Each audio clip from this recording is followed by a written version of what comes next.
Hello friends, welcome back our channel. आप सभी का आपके अपने चैनल पर स्वागत है। और जैसा कि साल 2023 आया है और बहुत सारी वैकेंसी लेकर आया है, बहुत सारी चीज़ें हैं और नए नए जो है रूल आ रहे हैं कंप्यूटर साइंस के अंदर, ठीक है।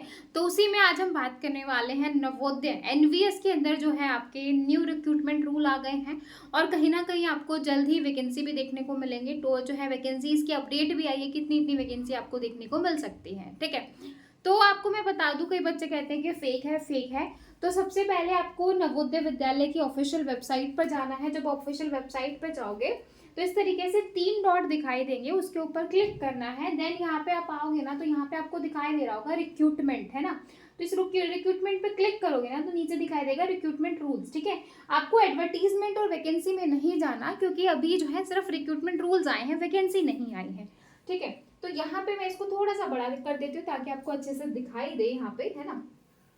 तो यहाँ पे देखो, सबसे ऊपर आपको दिखाई दे रहा होगा नोटिफिकेशन इशूड जो है regarding revision of recruitment rule TGT computer science, ठीक है। टीजीटी कंप्यूटर साइंस का है, प्लस नीचे जो है रिवाइज रिक्रूटमेंट रूल 2023 12 पोस्ट है और यहाँ पे ये जो है इस तरीके से लिखा हुआ है। ये नीचे पीजीटी है, ऊपर आपका जो है टीजीटी कंप्यूटर साइंस के लिए स्पेशली दे रखा है, ठीक है। अब कंप्यूटर साइंस वालों के लिए यहाँ पे बहुत बड़ी, यानी कि जिनके पास बीएड नहीं है उनको बहुत ज़्यादा टेंशन और स्ट्रेस हो सकता है, ठीक है। तो आप यहाँ पे देखो, सबसे पहले हम टीजीटी की ही बात कर लेते हैं कि टीजीटी के लिए आपके पास क्या क्या होना चाहिए नए रिक्रूटमेंट रूल के अकॉर्डिंग, ताकि आपके माइंड में सेट हो कि नवोदय के अंदर वैकेंसी आएगी तो हम फॉर्म भर सकते हैं, नहीं भर सकते हैं, या फिर हमें अगर कंप्यूटर टीचर बनना है तो अब हमें और क्या करना चाहिए, ठीक है। तो इस पीडीएफ पे मैंने क्लिक किया, यहाँ पे ये डाउनलोड हो गई है, ठीक है। और यहाँ पे आप देख सकते हो इस तरीके से,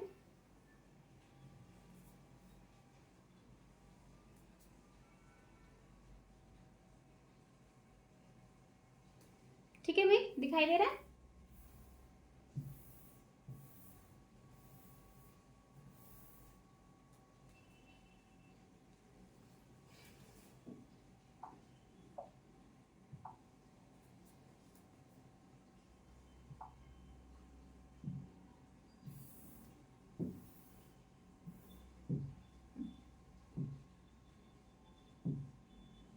देखो भाई, दिख रहा है भाई, दिख रहा है आपको। देखो, नंबर ऑफ पोस्ट 649 यहाँ पे दे रखी है, ठीक है। देखो, इतनी तो नहीं आएंगी, लेकिन जो है आपको वैकेंसी देखने को मिलेंगी। Classification group B, level of pay matrix level 7, यानी कि जो है जो आपको सैलरी है वो काफी अच्छी मिलेगी। उसके बाद जो है सिलेक्शन और नॉन सिलेक्शन पोस्ट यहाँ पे दे रखा है। एज लिमिट डायरेक्ट रिक्रूटमेंट, यानी कि आपकी जो एज है वो कितनी होनी चाहिए, तो 35 साल से ज्यादा नहीं होनी चाहिए, ठीक है। उसके बाद अगर मैं यहाँ पे क्वालिफिकेशन की बात करूँ, तो क्वालिफिकेशन देखो आपके पास क्या होनी चाहिए। हाँ जी, ये देखो भी। तो यहाँ पे अगर मैं बात करूँ, पे मैट्रिक्स आपकी काफी अच्छी है, जैसे आपको सेंटर में मिलती है वैसे ही। एज लिमिट आपकी 35 साल से ज्यादा नहीं होनी चाहिए, ठीक है। टीजीटी के लिए बात हो रही है। एजुकेशन क्वालिफिकेशन की बात करें तो टीजीटी की बात हो रही है तो आपकी नॉर्मल ग्रेजुएशन होनी चाहिए, चाहे वो आपने बीसीए किया हो या फिर आपने बीएससी किया हो या फिर आपने बीटेक किया हो, ठीक है। तो आप इसके लिए एलिजिबल हो, ठीक है भाई। तो आपका बीसीए होना चाहिए, ग्रेजुएशन होना चाहिए कंप्यूटर साइंस के अंदर, यानी कि बीएससी बीई होना चाहिए या बीटेक होना चाहिए कंप्यूटर साइंस में। और यहाँ पे एडिशनल जो चीजें ऐड की गई हैं, देखो, अब अभी तक जो कंप्यूटर साइंस की वैकेंसी आती थी, सिर्फ इतने में आपका काम चल जाता था, ठीक है। सिर्फ इतने में आपका काम चल जाता था। अभी तक हमने आज तक जितने भी जो है कंप्यूटर टीचर की बात की है, यहाँ तक काम चल जाता था। लेकिन अब इसके अंदर जो है सीटेट आपका ऐड कर दिया गया है कि सीटेट आपका होना चाहिए, प्लस जो है आपकी बीएड की डिग्री होनी चाहिए। यानी कि जो सीटेट का देखो सीटेट का जो पेपर है, एक वो आपका पीआरटी लेवल पे होता है, एक आपका जो है टीजीटी लेवल पे होता है, ठीक है। तो यहाँ पे सीटेट जो है वो आपका लेवल 2 जो है वो क्वालिफाई होना चाहिए, लेवल 2 आपका जो है होना चाहिए, और तभी आप यहाँ पे एलिजिबल होगे, ठीक है। और डिजायरेबल है, यानी कि अभी तक जो बीएड था वो आपका डिजायरेबल में आता था, लेकिन यहाँ पे जो है कंपलसरी कर दिया है कि कंप्यूटर साइंस के लिए आपका बीएड प्लस सीटेट प्लस आपका ग्रेजुएशन। जो बच्चा अगर ये सारी चीजें करके बैठा हुआ है तो आप समझ लो कि आपका जो कंपटीशन है वो कितना ज्यादा फिल्टर हो गया है, यानी कि एक बहुत बड़ी अपॉर्चुनिटी है उन बच्चों के लिए जिन्होंने बीएड और सीटेट किया हुआ है, ठीक है। और उन बच्चों के लिए बहुत बड़ा लॉस है जो बच्चे बेचारे जिनको ये था कि कंप्यूटर साइंस के लिए बीएड की रिक्वायरमेंट नहीं है, टेक्निकल है, लेकिन अब क्या करें, धीरे धीरे चीजों में चेंजेस हो रहे हैं, ठीक है। तो एक तो ये आपका ये है भाई टीजीटी के लिए। अब हम बात कर लेते हैं आपकी पीजीटी के लिए। अब पीजीटी के लिए आपको क्या करना है,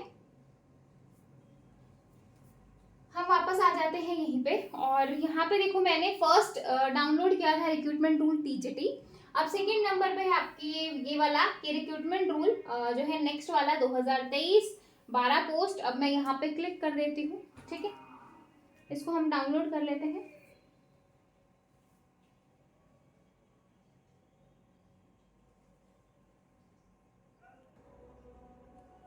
देखो भाई इसको मैंने यहाँ पे डाउनलोड कर लिया है, और यहाँ पे आप देख सकते हो post graduation teacher computer science, physical education, modern Indian language, फिर आपका टीजीटी कंप्यूटर साइंस जो कि हम ऑलरेडी वहाँ पे देख चुके हैं, टीजीटी आर्ट, ठीक है, टीजीटी फिजिकल एजुकेशन, ये सारी चीजें यहाँ पे दे रखी है। ये आपका जो है हेडक्वार्टर आरओ, यहाँ पे ये वैकेंसी यहाँ पे है, ठीक है।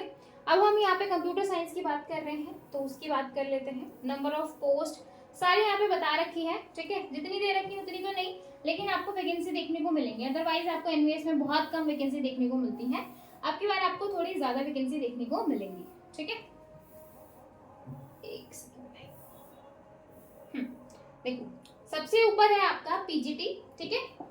नंबर ऑफ पोस्ट यहाँ पे बता रखा है 306, ठीक है। और जो है ग्रुप 8 लेवल 8 के अकॉर्डिंग, जैसे टीजीटी में आपका लेवल 7 था, यहाँ पे लेवल 8 के अकॉर्डिंग यहाँ पे आपको सैलरी मिलेगी, ठीक है। अब 40 साल एज लिमिट की अगर मैं बात करूँ, 40 साल, बाकी आपको जो गवर्नमेंट के जो एज रिलैक्सेशन होता है वो भी आपको मिलेगा, ठीक है भाई। जो जो SC ST का, ओबीसी का, वुमेन्स का है ना, जो भी है वो आपको यहाँ पे मिल सकता है। उसके बाद देखो क्वालिफिकेशन में, हम क्वालिफिकेशन की बात करेंगे, ठीक है। तो क्वालिफिकेशन में देखो आपका यहाँ पे BE BTech वालों को हटा दिया है, BE BTech स्टूडेंट्स जो है यहाँ पे एलिजिबल नहीं है, और plus MSc computer science, MCA और ME या MTech, और आपका जो है बीएड की डिग्री होनी चाहिए। विदाउट बीएड जो है आप यहाँ पे एलिजिबल नहीं हो, ठीक है। अभी जो EMRS की वैकेंसी आई है वहाँ पे भी जो है BTech स्टूडेंट्स को पीजीटी के लिए हटा दिया गया है, वहाँ पे भी जो है पीजीटी के लिए मास्टर्स मांगी गई है, और बच्चे बहुत परेशान है कि हम EMRS का फॉर्म नहीं डाल पा रहे हैं, ठीक है। ऑल ओवर इंडिया से बच्चे फॉर्म भर सकते हैं, लेकिन सिर्फ वही स्टूडेंट भर सकता है जिसके पास मास्टर डिग्री है, ठीक है। तो यहाँ पे जो है बीटेक स्टूडेंट्स को हटा दिया गया है, और आपका जो बीएड है वो यहाँ पे मैंडेटरी कर दिया है, ठीक है। तो ये कुछ चेंजेस किए गए हैं एनवीएस के अंदर, न्यू रिक्रूटमेंट पॉलिसी के अंदर। प्लस अभी जो है सिलेबस नहीं आया है कि भाई, क्योंकि अभी जो लास्ट टाइम पेपर हुआ था तो वो पुराने सिलेबस के ऊपर हुआ था, लेकिन आपके बाद केवीएस का सिलेबस चेंज हो गया है, EMRS का सिलेबस चेंज हो गया है, तो पूरी पॉसिबिलिटी है जो केवीएस का सिलेबस है वही आपको एनवीएस का सिलेबस देखने को मिलेगा, ठीक है। तो नेक्स्ट वीडियो में हम सिलेबस डिस्कस करेंगे, लेकिन अगर एक बार अपडेटेड सिलेबस आ जाता तो ज़्यादा बेनिफिट होता, हम प्रॉपर आपको बता पाते। तो आपको जो फोकस करना है अभी, जिन बच्चों का है कि मेरे पास बीएड है, मेरे पास सीटेट है, मेरे पास एक गोल्डन अपॉर्चुनिटी है ना, तो आप क्या कर सकते हो, आप केवीएस के पैटर्न पे फोकस कर सकते हो, 11th-12th की एनसीईआरटी को बहुत अच्छे से पढ़ सकते हो, है ना, ताकि आप एक अच्छा स्कोर कर सको। बाकी जो EMRS का जो पैटर्न आया है ना, जो EMRS का पैटर्न आया, सेम पैटर्न पे आप एनवीएस की तैयारी करो, जहां तक पॉसिबिलिटी है कि आपको वही पैटर्न जो है देखने को मिलेगा, ठीक है भाई।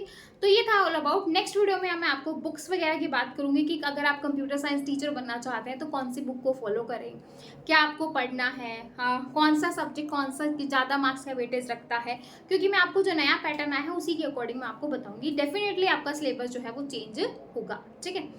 तो आई होप आपको चीज़ें क्लियर हुई होंगी। अगर किसी भी बच्चे को थोड़ा सा भी डाउट है तो कमेंट सेक्शन हाजिर है, कमेंट सेक्शन में जाओ और जो है अपने जो भी डाउट्स हैं वो आप मुझे कमेंट करके बता सकते हो। फिर मिलेंगे नेक्स्ट वीडियो में, तब तक के लिए bye bye, take care, thank you.